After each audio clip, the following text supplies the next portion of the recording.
Hi everyone, I'm Dara. Thanks for clicking on my video. I just finished making this super cute little quick and easy tea cozy. And then I made this one that's a little bit fancier and it took a little bit more time. They make a really nice gift. I'm going to be gifting this one with some tea and the teapot this Christmas. I made these tea cozies out of pot holders from Dollarama. So if you'd like to see how I did it, keep watching and I'll show you. So the basic design is it just sits over the teapot like that and keeps the tea warm. Then because it is like the traditional tea cozy is like a little coat and the handle stays cool. So with this style, we found that our handle gets hot, but it's really easy to just grab the handle like this with the tea cozy and pour it in. And we're big tea drinkers. We make at least 1 pot a day, often 2. So I really find that these things are useful. Okay, I'm going to keep my first one fairly simple, just to show that it can be a really fast make. So what they've done here is they've extended the binding to make a hanging handle for this pot holder. I don't want my handle there because my tea cozy won't fit my teapot. I want my pot holders to be oriented this way. So I'm going to remove this stitching and see if I can just tuck that binding under. Okay, so here is my teapot. And I'm going to be zigzagging seams together, and I'm going to have one seam that's folded over. It'll be a bit bulky, but it's okay, it's tea cozy. And I want to make sure this raw edge is enclosed in that folded over seam. So I need my marking thing.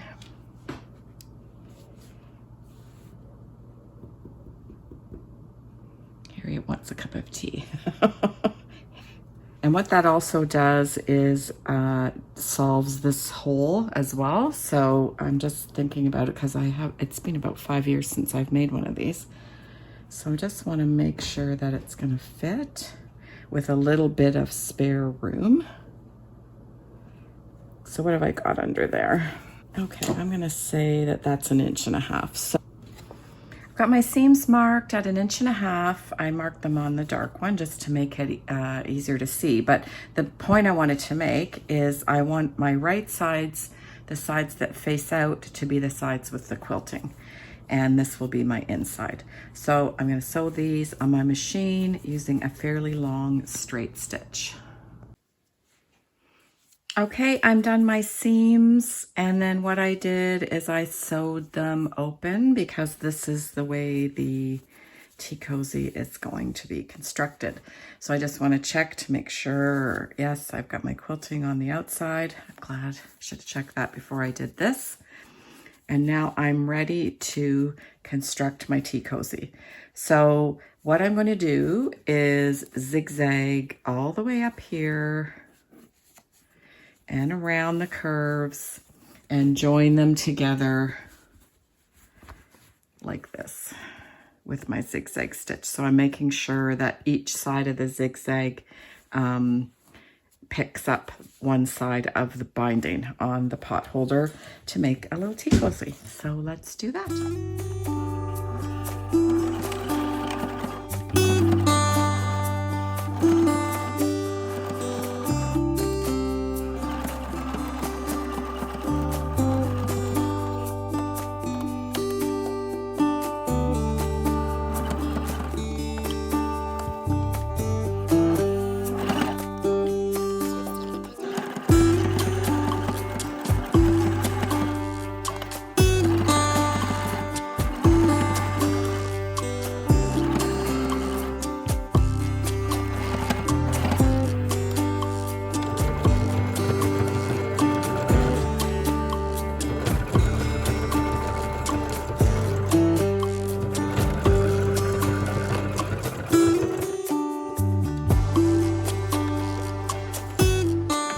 Here is the inside coming off the machine. Let's turn turn it right side out and try it on to see if it fits my teapot. Pretty happy with that. There we go. So let's go with some handles. I'll use the darker pink. And let's, what have I got here? Let's see what I can get done. Okay, here's what I have for handles. And I'm just gonna make 2 little loops. And put them there like a little bow. Okay, I got my handles on. They gave me lots of guff, so I couldn't do it with the camera phone in between my sewing and my eyes. So that was, I don't know if that was worth it. I realize now why I didn't put my handles on my first ones when I made them 5 years ago. Okay, so what does this look like? I think that's very cute. And then you just pull the handle up and there's your hot pot of tea.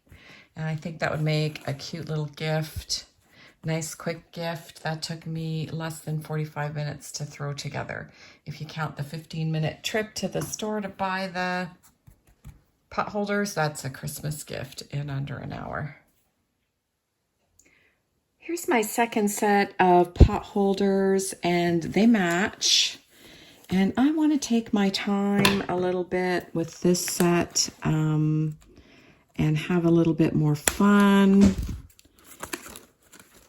So I've pulled out some supplies from my junk journaling and I've got some a tiny bit of yellow pearl cotton left over from my daughter's quilt. So let's have some.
Here's my, I got my lines of stitching in and it was quite convenient that my diamonds lined up on both sides. And now I want to cover my raw edges on both sides of my square. So here is some of the binding from my, that I took off from the pot holders. So I'm going to lay it here on the inside of the tea cozy and sew it down. And then I'm going to use the same binding unfolded, so it'll be a bit wider, to lay this down. And then that way the stitching from the narrower one won't be visible on the outside of the tea cozy. And then I think that might look cute.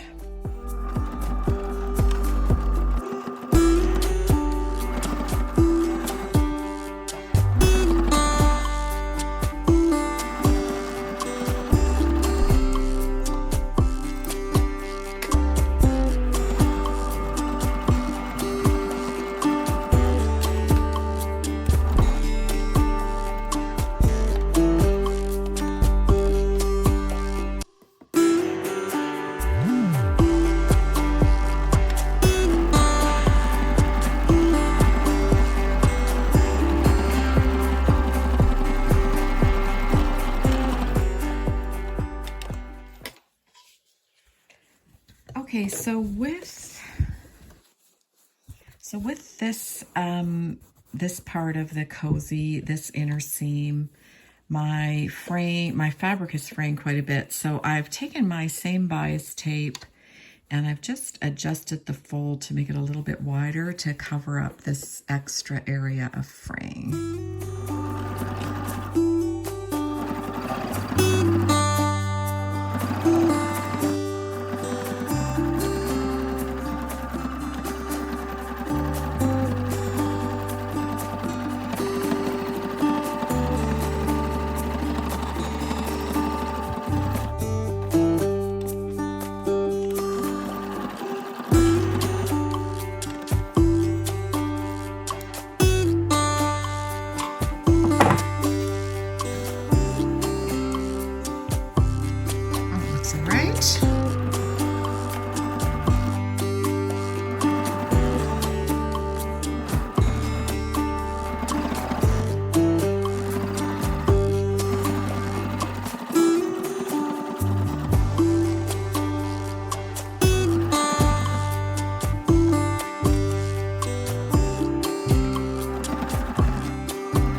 Okay, I am done this much of my tea cozy and I'm getting quite a bit of fraying, so I've decided I'm going to bind all the way around with the binding that I picked out. Okay, so I got my binding on and then I decided to join the bound edges just with a straight stitch. So let's see what we've got right now.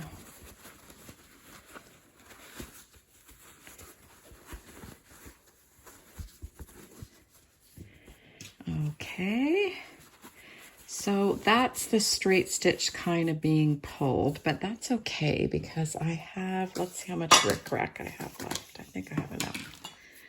So I think my rickrack can go here and cover that up. But I do not think I'm going to be able to get that on with my machine.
These are the little bits I have left to work with for the handle of my tea cozy that I want to put somewhere in this region. And I've been sitting here fiddling. It's the next day. It's actually a couple days later from when I made the actual tea cozy. And I keep fiddling to see, like, what can I do to not have any raw edges included in my handle, but I really like this thickness, and I'd like to put the rickrack on. Okay, so I've pressed my binding open. This is the last pieces that I have left from using the tea cozy, except for that little piece there. And now I'm going to just sew it right sides together on the fold and then turn it out.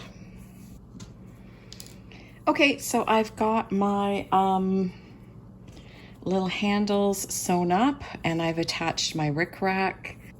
It's a bit awkward because I kind of want it to stand up like a little pair of ears. So